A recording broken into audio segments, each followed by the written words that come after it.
through National that you can have your national dues and membership fee to join all waived.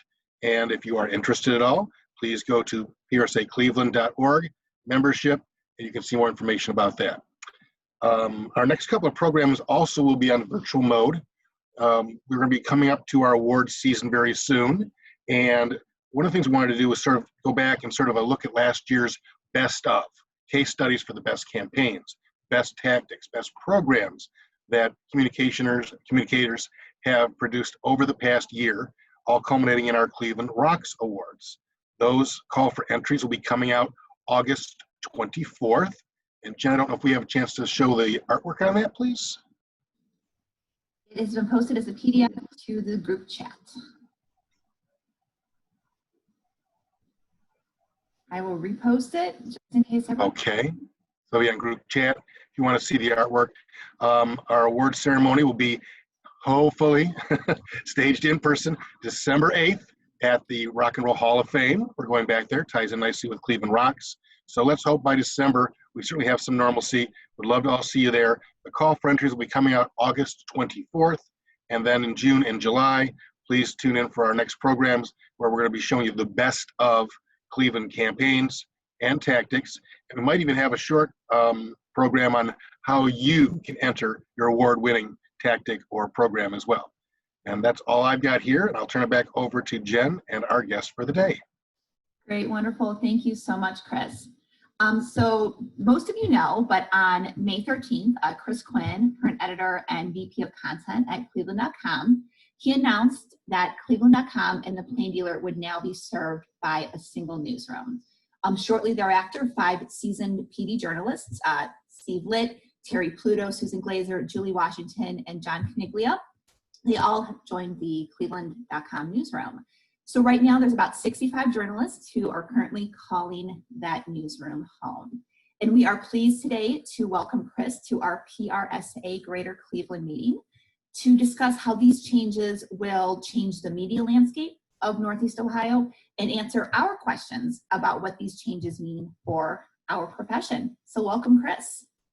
Thank you. I appreciate you having me do this. I don't know how many people who are here now will remember this, but this is one of the first groups I talked to in 2013 when we created the company. It was then Northeast Ohio Media Group and became Advance Ohio. And in thinking about this talk, it got me thinking about what was so new back in 2013. You know, there were concepts that public relations representatives were very uncomfortable with back then because we said, we're going to be doing iterative reporting. Basically, we'd separated from the Plain Dealer newsroom, created the much bigger newsroom at Cleveland.com, and the whole goal was to expand digital audience. The owners of our company had been frustrated for some years at the lack of growth and focus on digital, and in Cleveland, we created this company to do it, and it's been very successful. But back then, it was all an unknown. It was all new, and we were going to do iterative reporting. So before we did this, the way we did stories is we would call around to the various sources. We would wait to publish until we heard from everybody. In the digital space, that was changing. If you got a developing story, you would put up a piece of it, and as you heard from people, you would add that in. A lot of people in the public relations world did not like that because they felt like that means a bad news story could be up for a few hours before we get to respond. From the journalist standpoint, we sometimes felt that public relations people were stalling and preventing us from going up. But it was radically new, and there were lots of questions about that. We, of course, had to explain how you would navigate between the two newsrooms, and that was a challenge for much of the 7 years, I think, as many of you knew. So I'm kind of honored to come back and close this circle as we get back to being a single newsroom in Cleveland with all that we've learned about the digital space. And we have a bunch of new things we're developing. There's a lot of very promising aspects for the revenue situation.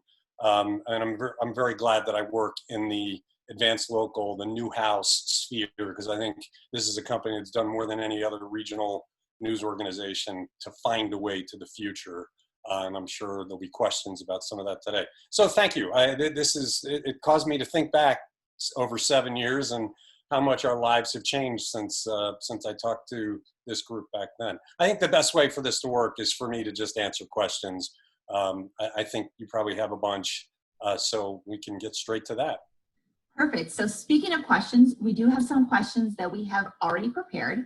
But for those of you in the meeting, if you would like to post a question to the group chat, you're more than welcome to do that. If you would rather keep your questions somewhat anonymous, you're more than welcome to email me that as well. My email address is my last name followed by Jen. It's next to my profile, so it's ltjen with 2 N's at gmail.com. You're more than welcome to do that as well.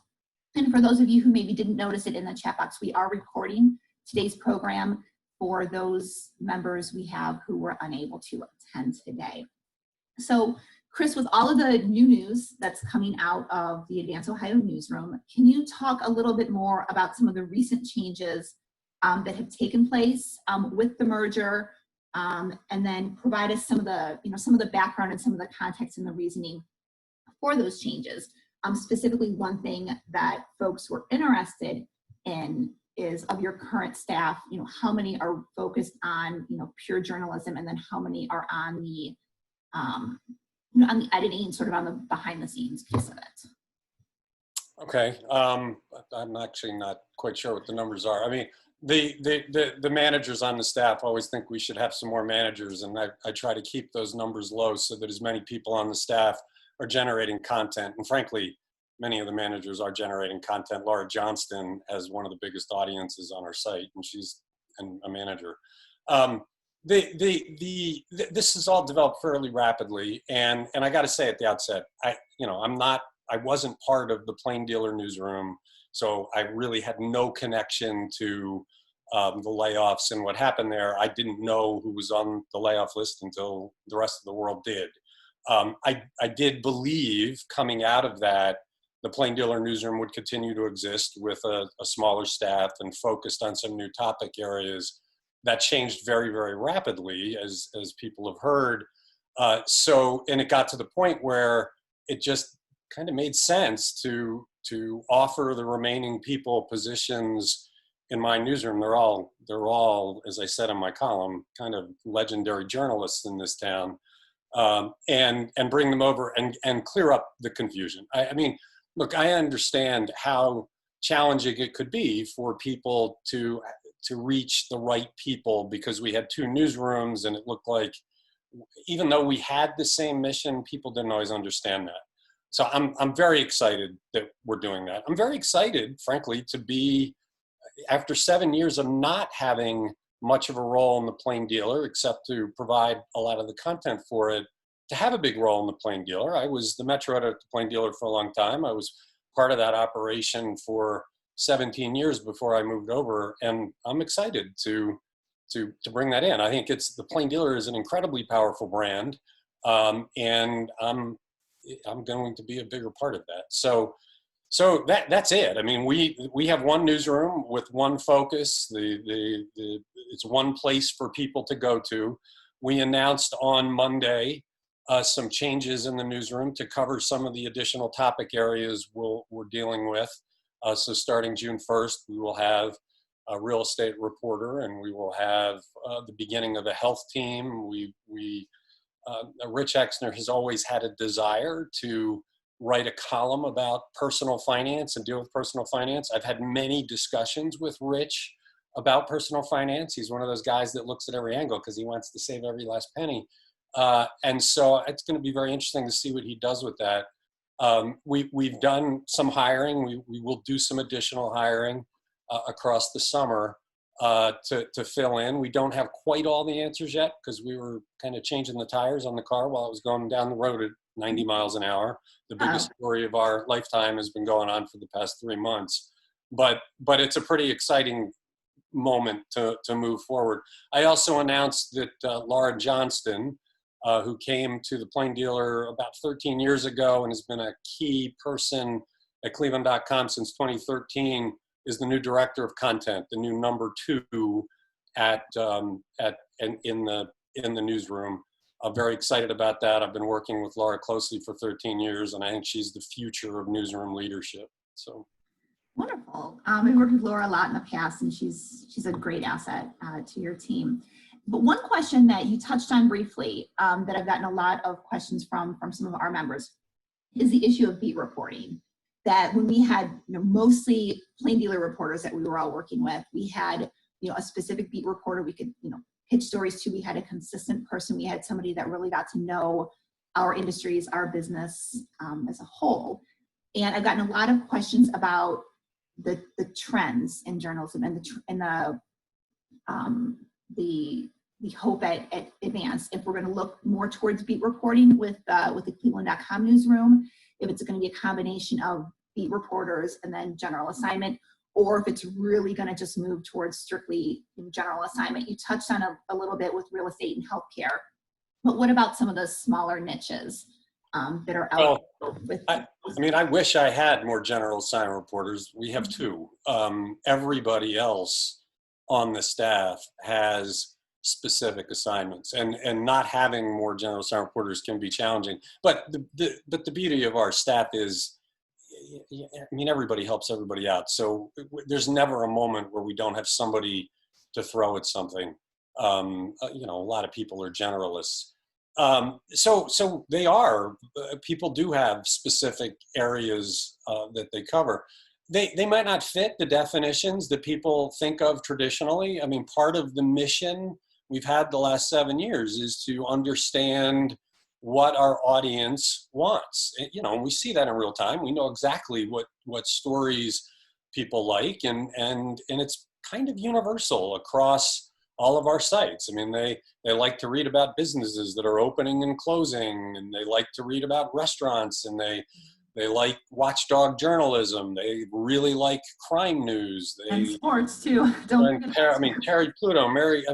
They're just the rock stars of the staff. So we cover all of that, but not a day goes by where something doesn't arise that we say, hey, that's interesting.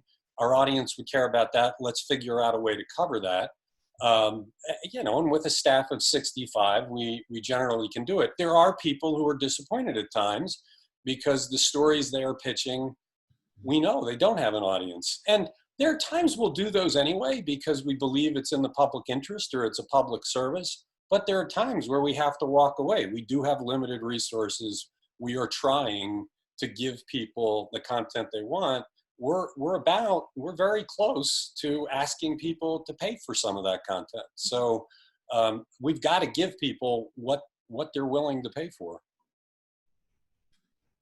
Somebody's asking in the chat, if you, based on, I won't say average age, but length of tenure in the business, what is probably your ratio of new reporters versus like well-seasoned reporters and folks in the middle? It's a funny one because people have said, oh, it's a young staff. And, in 2013, we hired some people that had 3 and 4 years experience, but now they're veteran reporters. Evan McDonald came in, I think, with 4 years experience. So that gives him, 11 now, and he's one of the best reporters on the staff. And so my answer to that is we have a range of age and experience that you want in a newsroom. We have some grizzled veterans like me that have been doing it for 4 decades. We have people that are mid-career. Laura Johnston I'm not giving away anything that she hasn't given away on our podcast. She just turned 40. That's a veteran journalist that's paid her dues. I have a handful at most of people who I think I'd say are under 30. You want that. The one place, and it's painful to say, and we're working on it, the one place that we don't have what we need is diversity. We do not have anywhere near the percentage of African Americans on our staff that we need to cover a community as diverse as this. We're working on it. We're as we hire, we've done well, but we lost a bunch of people on a buyout a couple of years ago, and we haven't done a lot of hiring since. So the idea that it's somehow a neophyte staff, it's just not true.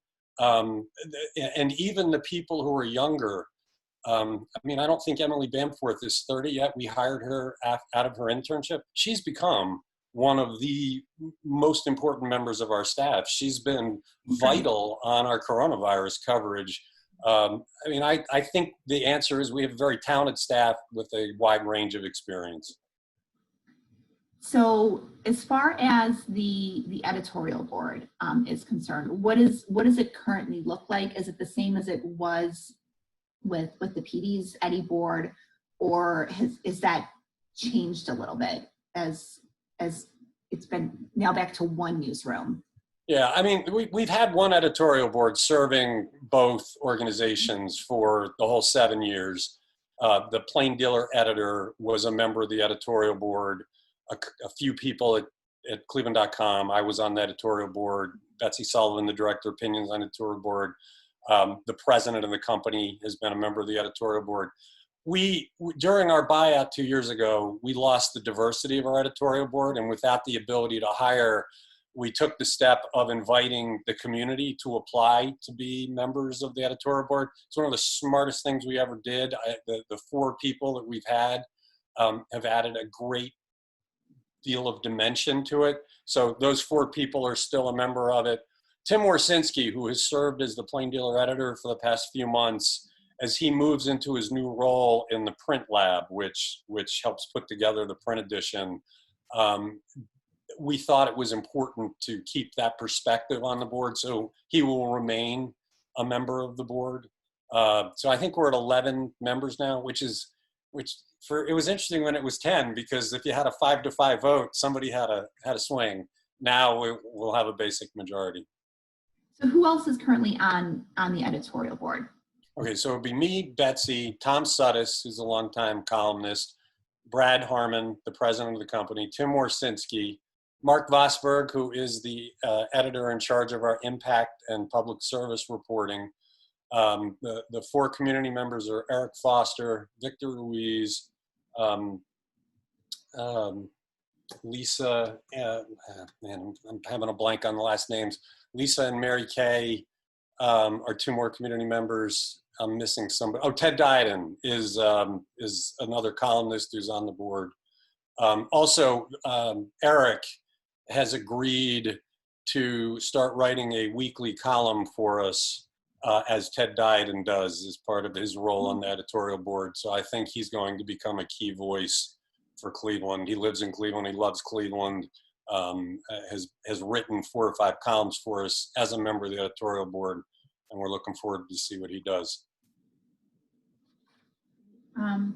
So looking at the Sun newspapers, it seems that a lot of the stories for Sun News are written by freelancers. Are you looking to continue that model, or are you looking to bring on more full-timers that are permanently assigned to specific papers? We converted the Suns to a freelance model, I want to say 2015. I think it's 5 years ago now. And we had a little bit of worry about what would happen with the quality. But in the end, I think they do a great job. I mean, it's been a pleasure to see the work they do. We pick it up on Cleveland.com because some of it really works for a wider audience. I see which of their stories do well, and of course their police blotters always do well. But there's a lot of thoughtful reporting they're doing. We give them a different range of pay based on how much work they do. But that's been working for us, and it's a way of doing what we need to do within our means. So I don't see a change there. Ann Norman is the editor over the Suns, and I think she's done a tremendous job picking up where Linda Kinsey left off. Linda had been the long-time editor of the Suns, retired a couple of years ago. So moving from hyperlocal from the Sun side to very broad, regional stories, do you see Cleveland.com starting to compete more with a lot of the TV stations, with a lot of the other,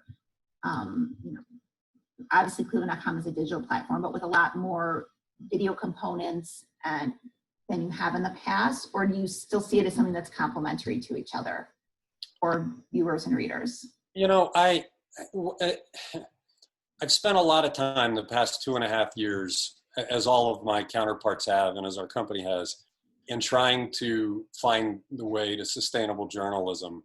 And so I don't spend much time looking at what others in Cleveland are doing, because that we're not competing so much with them as we are competing with the changing marketplace. So we're doing every kind of content we can do that we think will get us there.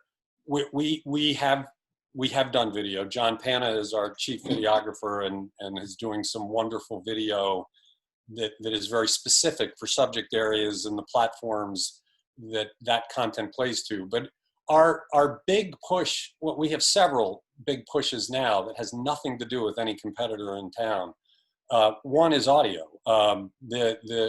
It's not just podcasting. Doug Maurice led the way into podcasting for us. He just started doing it. And as he started to build an audience and we took notice, we started to provide him with some equipment and coaching. He has one of the, with his other OSU colleagues, one of the top college sports podcasts in the country. I mean, it regularly ranks up there. The number of people listening to it just keeps growing. We've done the same thing with the Browns. That is huge. We're doing it with news. And so those are good vehicles. But what is behind the scenes that people aren't aware of is our company was an early partner with Google and its Google Assistant devices. Google has created an algorithm where if you call out a question for a search, just like you would do on the web, they want to have audio that pops up and does that. They reached out to Advance Local because they know we're so experimental to see if we would do that. Starting last October, we all designed podcasts that can be broken into standalone segments that serve Google. And we just started seeing the metrics on this about 5 weeks ago, and we're killing it. I mean, it is so many thousands of people listening to those. So we have a This Week in the CLE podcast that every segment starts with a question. And it's a discussion among editors. We're bringing more people in, but the logistics are difficult during the coronavirus. And that, there are segments of that have had 11,000 listens, which is staggering for something that new. We see a bright future there. We see revenue coming from the podcasts. We're going to be all in on that for a while. The other platform that we were the pilot for the company in Cleveland on, and really I thought it was wacky when I first heard it, but we'll try anything, was Subtext, the text messaging platform. There is something so special about that platform. I mean, I just didn't see it coming. It's a much closer relationship with the people who receive it and direct engagement. I've never had the kind of engagement I've had the last 3 months since I started a From the Editor Subtext account. And it's civil, it's challenging, it's thoughtful. There's just something special about that. So on the sports side, we're making a little bit of money on it. Doug Maurice has one, the Browns have one. We're going to continue to experiment in that sphere because it's such a different way of corresponding with people. We created a coronavirus alert system on Subtext. It has 13,400 subscribers. It's free, but it's 13,400, and we get constant feedback from people thanking us for doing it. So, so that's what our competition is. We're competing with ourselves to take these platforms and see how we can develop them and develop them into revenue producers. So what's new for us, who are regular Cleveland.com viewers and readers? Well, I'll be announcing in a week, so you're getting the early word. Everybody's been asking us for years, are you going to go to a paywall? And my answer is always, we're going to do whatever it takes to be sustainable. The Newhouse family has 100 years of supporting regional journalism, and they are dedicated to finding a path to maintaining the voices in the communities they serve. So what we're going to experiment with is subscriber exclusive content. We started a couple of months ago a voluntary subscription to help cover the lost revenue from the coronavirus, and a whole bunch of people signed up. I mean, not enough to pay all the bills, but it was heartwarming to see how many people did that. Starting in July, we will start to mark some content, or starting in June, we'll start to mark some content as exclusive. We're going to experiment with it. It's going to be 8-10 pieces of content a day. By mid-July, you will not be able to see that unless you are either a subscriber to the Plain Dealer or a subscriber to our site. The rest of our content will still be free. It'll still be advertising supported, but there will be elements of that we will put just for people that are supporting our journalism. So I hope that develops into a decent revenue stream that supports us into the future. I think we're being very smart about the way we tackle it, and I'll explain this all in a column in a week or so. Are a lot of the Newhouse sister pubs adopting the same focus? Yes. And on the same timeline, or are we one of the first, one of the later? No, this will be done, I think, pretty much on the same timeline. I don't know if people are aware, but the advanced local sites in Harrisburg and in Syracuse went behind paywalls over the last couple of years. And we're all grateful that they did that because it's been very experimental. We've learned a lot. So they're at a different path. The rest of us will be going this path of subscriber exclusive content. Can't wait to see what we get for our extra subscriptions there. So it'll be nice to see. It'll be exciting just to see that special content and see the voice that it has on social media as people start to share that content with their followers. Well, and for us, it'll be interesting to see what content converts people into a subscriber. Mm-hmm. And I think that may vary a little bit by market, but we'll all be sharing what we're learning. We've got to find the path. If we don't, then this kind of journalism won't continue to exist. So looking forward, what's the ratio for content that we'll see on Cleveland.com that is locally produced, or content that is either from wires or shared regionally amongst sister publications? We run some wire content on Cleveland.com, and we pick up the occasional story from a sister site. We aggregate some things that we think might be interesting, but far and away the bulk of our content we produce ourselves, and it's a lot. There's a lot of pieces that go up every week. So I don't see that changing. There are some nonprofit journalism outfits that have sprung up, in Ohio, and we hope they succeed, and we're happy to run their content. Our platform is so big; it's the biggest in the state because we're free, and most are not. And they like to, if you're going to do that kind of work, you want people to read it. And so we're happy to do that. And if there are other nonprofits that would like to take advantage of our platform, we'll be happy to do that too.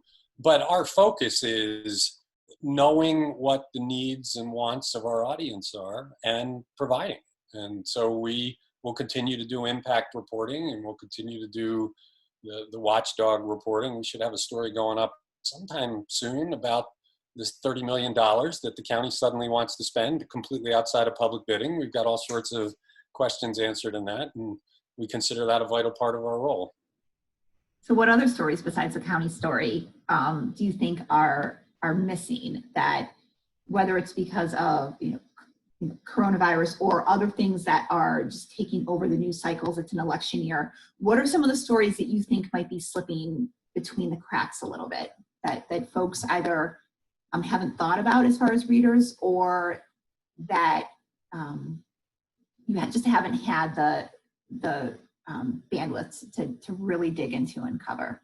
Well, a couple of weeks ago, or a week and a half ago, we asked ourselves that question. Okay, we've been focused on coronavirus for 11, 12 weeks, really, since January.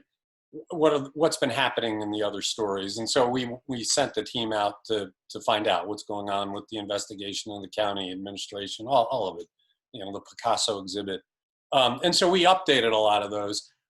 So I'd like to think there's not a whole lot of things falling through the cracks. I think what is not happening that we expected to be happening in a big way by now was the presidential election. At some point, the attention will be paid. I think the candidates are somewhat hamstrung because they're unable to go and make the rounds. And people aren't really focused on it yet. And usually in the summer of an election year, it kind of fades out until the fall or August. But that's got to be a big story the deeper we get. The coronavirus will play a big role in that. I just think that the coronavirus is such an unprecedented news event, and there's nothing like this in our lifetime, that it will continue to be the focus. Everybody's afraid of it. Everybody's trying to stay on top of it. Every day we're learning more about it. And I think, I mean, we've heard from people that want us to not take away our focus from that please don't drop the focus. Just keep asking the questions. I can't tell you how many people send us questions to ask the governor in his briefing. And I don't know if you watch those briefings, but they've become less informative in the last 5-6 weeks. He gets asked questions and says, I'll get back to you on that. And then you never hear from him again. But in the beginning, they were pretty informative. And so every day people say, I really want to know this. I really want to know that. Sometimes it's unemployment. Sometimes it's their industry specific question, but they're focused. I mean, it is the focus. And when I send out my text messages in the morning about coronavirus related issues, the fervor that comes back is pretty strong. So I think we're doing the right thing in dedicating as many resources as we have to it. You said the fervor comes back strong with your text messages. Nothing was more contentious than your comment section. Are comments coming back or not coming back?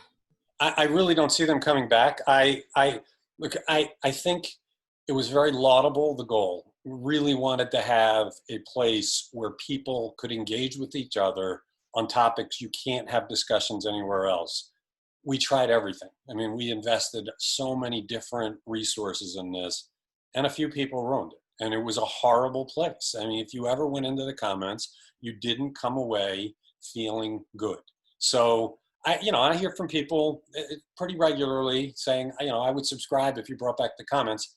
It was a tiny fraction of our audience, and the people who are grateful that that's gone, there are way more of them. And for the people who work at Cleveland.com, they weren't proud of hosting that platform. You don't want to be the host of a stew of hate. So I do not see us bringing those back. Never say never.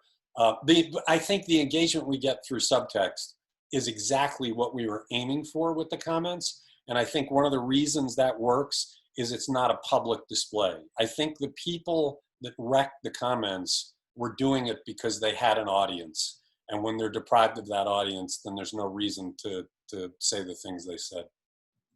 It seems like a lot of them have moved over to Twitter as well to express their comments there on some of the Cleveland.com stories that are posted as well. I've noticed that a little bit. God bless Twitter. Don't have it. It's not on our site. And look, since we canceled that, people said, oh, you're going to lose your whole audience. Our audience is bigger now than it was before we got rid of the comments. Yeah, I saw a joke on Twitter the other day that everyone's moved over to Scene Magazine to comment on their stories. They've moved from Cleveland.com, so that now they're posting on Scene because they've had a big uptick. So don't know how true that is. It could be anecdotal, but I God bless the Scene and trying to find a path forward to not be a stew of hate. It's challenging. So so somebody asked, just for a little bit of clarification in the chat box, that if they're a current print subscriber or a digital subscriber, all of the new subscriber exclusive content, that'll be free to them for no additional charge, at least to start off. Right. The only thing we do that's not part of that all access, at least as of now, is the paid subtext accounts. We're working to make those standalone, just because it's an experiment. We started this a little more than a year ago.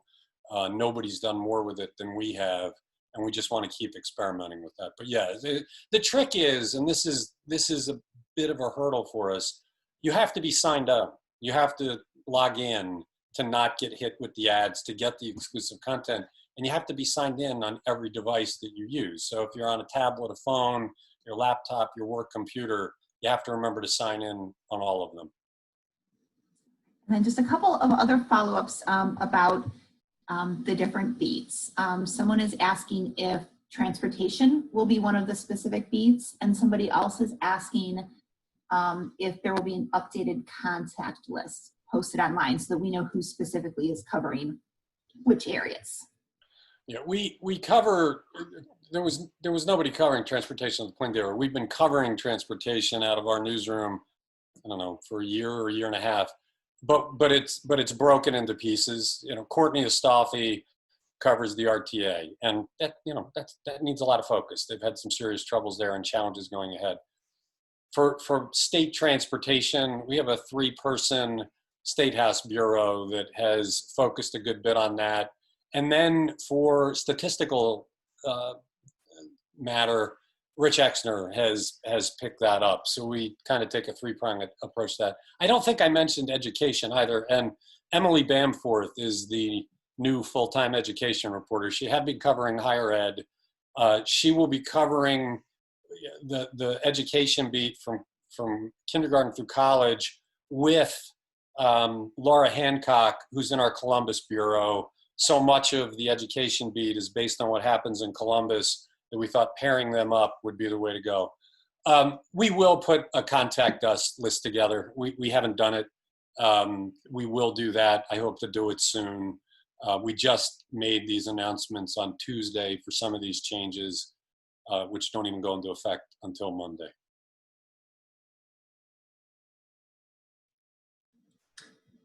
And then as far as those of us working in PR communications, so a lot of times, you know, we work really hard and we really value the relationships that we've built up with reporters over time. And I'm hoping that your reporters, you know, feel the same way on that. Do you see like that specific relationship changing where we might have, you know, more reporters covering our specific industries, or do you really see it moving back to that, you know, sort of like one-on-one relationship that some people have seen in the past? You know, when I was asked a variation of this question in 2013, and my answer was, it really, the best way to get your stories told is through the relationship, to build those relationships, which I think a lot of people have. Some people have built them with me, some have built it with the reporters. We get a blistering number of emails a day from people pitching stories from across the country. Since the change at the Plain Dealer, I feel like it's doubled. And that's just not the way to do it. Something, you know, I'm not saying that doesn't work. I mean, there are times we get something there and it's like, oh, that's a great story. We ought to do it. You know, what is it? CBS sent us a note late yesterday saying we're opening up 34 more testing centers. Nobody called us. There was no relationship, but that's a story a lot of people care about. The emails get seen. I don't want to make it sound like they're not, but you have just a much better chance if you can get somebody that you know by a direct email, by a phone call, to say, hey, you know, this one might be worth your time, because a lot of the stories that you mention are worth doing. I mean, we want to do them. We want to tell those stories. The best method is to build those relationships. And I get it. It's a little bit difficult because we don't have the same number of people covering the same number of beats.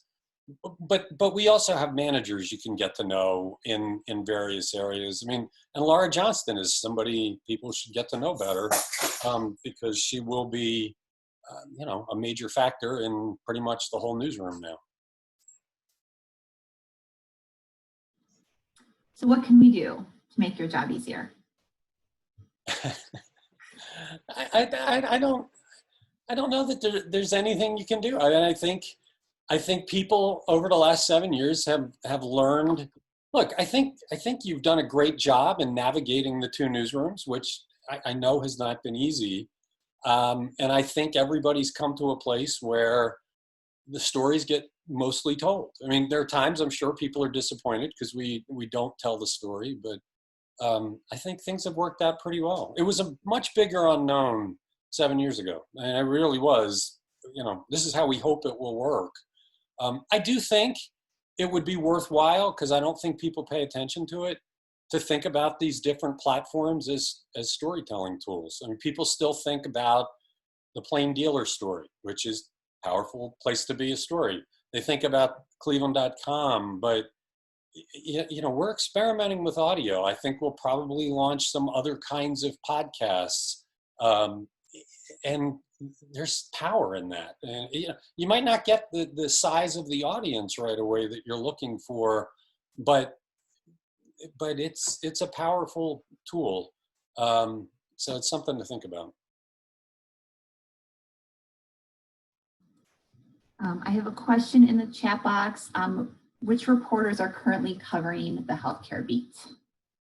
Well, Evan McDonald, who has done a bunch of work on the coronavirus. I mean, we've given him the most complicated things to make simple, the modeling and all of the confusing debate about the modeling.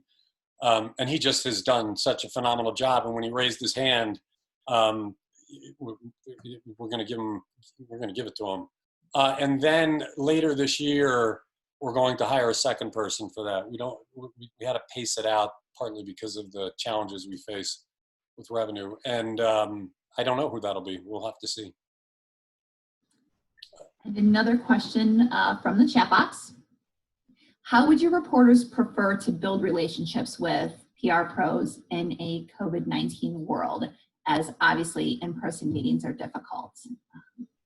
Yeah, it's a good question. I don't know that we have an answer. I think all of us have gotten very comfortable with Zoom and Teams. In the beginning of this, everybody thought it would feel clunky, but we're all doing it. I mean, we're all communicating. Everybody's doing their job.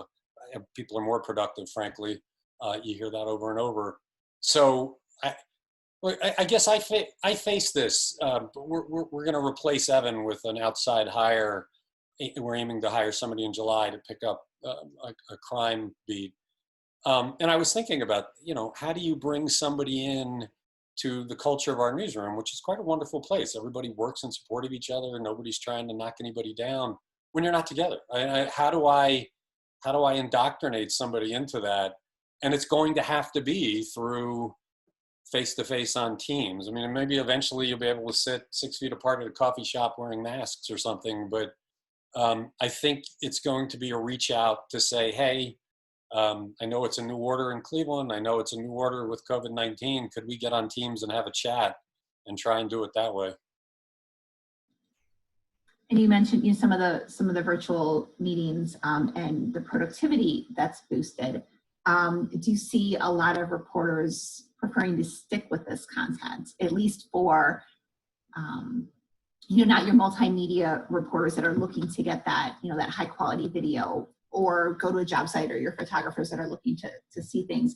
But do you think a lot of your reporters that are just looking for, simple questions are going to prefer this format, or do you see them going back out to, to meetings to go meet with sources? Where do you see everything going? Well, as long as there's a danger, I really don't want them to meet. I mean, I've been pretty hard-nosed about it. There are a couple. I mean, Hannah is our Facebook, Hannah Drown is our Facebook live reporter, and so she's got to go around. And I've watched a couple of hers, and it's just given me the willies because I'm worried. So I think for the foreseeable future, until we get to a place where there's less of a danger, a needless danger, we'll be doing it virtually. I don't see us returning in force to that newsroom for the foreseeable future. I think there'll come a point where people may stop in there for an hour to bat out a story or something. Right now there's nobody working down there. But on the other hand, I think a lot of people have enjoyed a good bit of the freedom they've had from working from home. There's no doubt that you lose the social aspect. I was talking to Courtney Astolfi, who covers the county, and she said she really misses the idea of just chewing on a story with a couple of colleagues sitting near her, which is part of the magic of a newsroom. When I talked about, is there an artificial way we could do that? We may end up having some meetings down there, very limited in safety. But I think this is the new normal for a while. Look, I wouldn't have predicted we could do it. If you'd have said the biggest story of our lifetime is about to occur and you can't get together again during the entire coverage of it, I would have thought, how are we going to do that from 60 plus newsrooms? But we did it and did it really well. And the conversations are happening. I mean, all of the managers are having Teams meetings online with the reporters they work with. I'm having twice daily meetings with all the managers where we have lots of give and take. And it's working. So I think this is what will happen in the future. What is your general sense? Are you feeling like because of this, you're not getting through? Are people feeling like there's more distance now over these last 10, 12 weeks? Personally, I don't. What does everybody else think? So if you want to drop a quick comment in the chat box. Personally, I don't. Reporters, regardless if they're, your reporters or TV, radio, just personally, they all have my cell phone, they have my email address, they know that we're, as responsive as we possibly can do. We call everybody back, even if it's a question that has nothing to do with what we do. It's just our unofficial policy is we get back to everybody, always, every single time. So for me, it's a lot of the same, but it's things that are a little bit different. I'm doing, a Zoom TV interview for the first time. It's just something that's different. Doing radio calls on your cell phone, trying to make sure that the dog and the kids and everybody else are not interrupting when you're on tape. It's different, but it's now, I hate the phrase the new normal because I feel it's really overused, but to a certain extent it is, because we're all still doing the same best practices that we've always done. So for me, it's new, it's different, but it's good. It's good. You mentioned the quality of the video and audio because it's different. What we have largely found, of course you want the highest quality audio, video content, but we found is that it's the content that matters. People, even if it's grainy, even if it's hard to hear, if there's quality in the information, people will ingest it in huge numbers.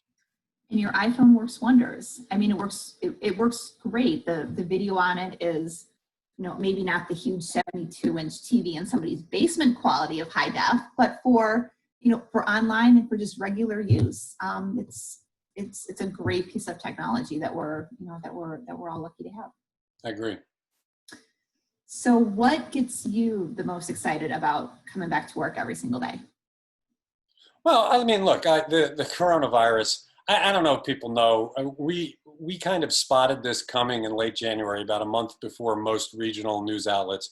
And for the first month, people were calling us crazy, saying, what are you doing? You're all invested in the coronavirus. What are you so excited about? We're not going to have a pandemic. So when it became a pandemic, we looked like we had great foresight.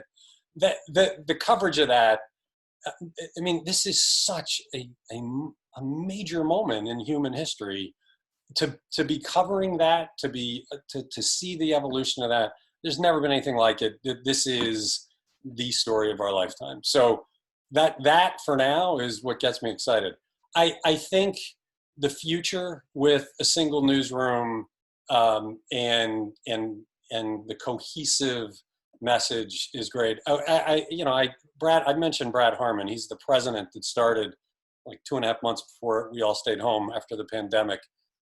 He's a Northeast Ohio guy who had spent a lot of years at other markets, and he's just great. He brings a very sober view to what the challenges are. He's a realist, an idea guy. I'm really excited to see what we do there.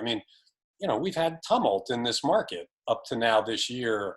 That's over, and I think working with Brad, Kate Weber, our Chief Revenue Officer, I think we're going to find the way to be sustainable so that long after I'm gone, the future generations, the Laura Johnstons, can keep doing what we're doing, because that's the key. We have to find the multiple revenue streams that support us. And I just don't think the nonprofit model will provide the depth of content that a news organization like ours does.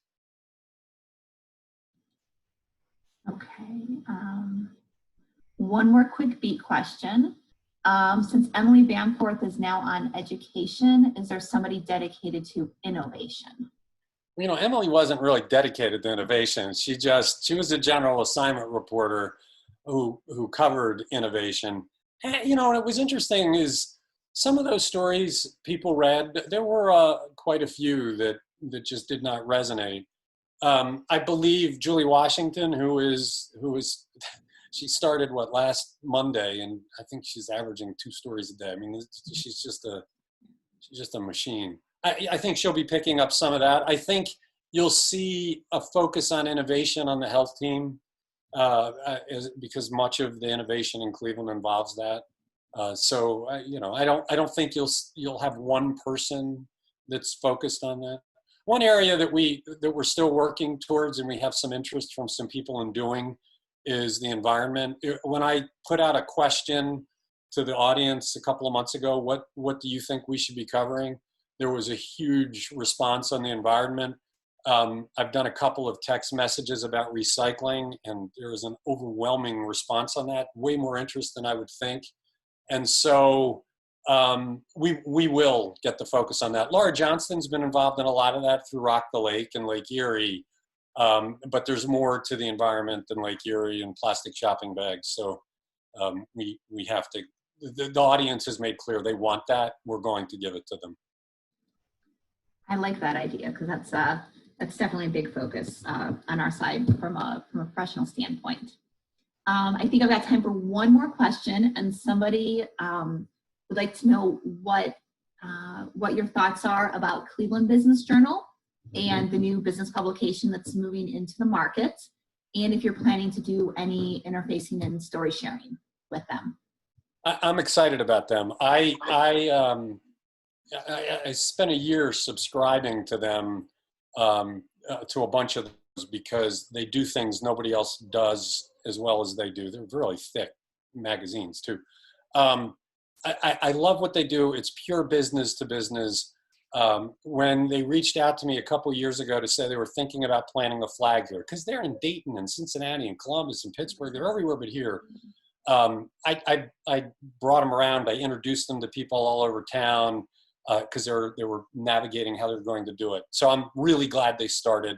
I just think it's a top quality operation. We need more business reporting, in the B2B kind of reporting in this town.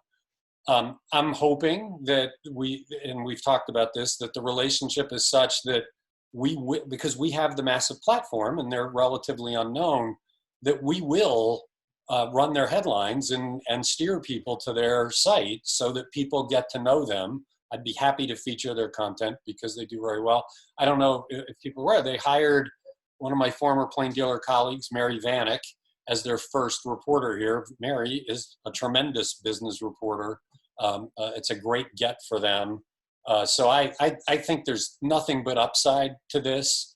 People always talk about we need more competition in town. For Cranes to have some competition is not a bad thing. And so having 2 business news outlets going, that's good. Let's see where it goes. I would get to know them. I think they're great people. And if you're not familiar with them, to check out some of their sites, because they cover a lot of material. Ray Leach is pretty excited. He's a big fan of theirs. He reads all of them. And when he heard of their interest, he was very excited. Since I'm sort of turning the tables and I'm asking you all of the questions, I will do the one that reporters always ask us last. And is there anything else you would like to add? No, just wish us well. This has been a challenging time. It's been hard for a lot of people, but the goal here has always been to serve this community with news despite the economic challenges. We are doing the best we can to serve this community. We're very proud of a lot of what we've done, but wish us well, because if we're not here, I think most people would agree this would be a diminished community. And with that, from the bottom of our hearts at PRSA Greater Cleveland, Chris, I want to thank you for your time today, to be respectful of everybody else's time. I am so appreciative of the fact that 60+ people were able to join our program today. I hope to see you at future upcoming programs. Chris mentioned at the top of the program our Cleveland Rocks Awards, which are in December. The applications will be opening up in August. So if you want to start thinking about some of your entries, some of the great work you've done over the past year, we love to see what everybody else is doing and honor you for that great work that you're doing. So with that, I want to thank everybody again for joining us today. And I will be sure to include all of you on, thank you, Chris. I want to be sure to include all of you on our future invite list. So when we do future virtual programs, you all get first shot at signing up for those. So with that, thank you again for everyone's attendance today. And I hope to see you again soon. Thank you. Bye-bye.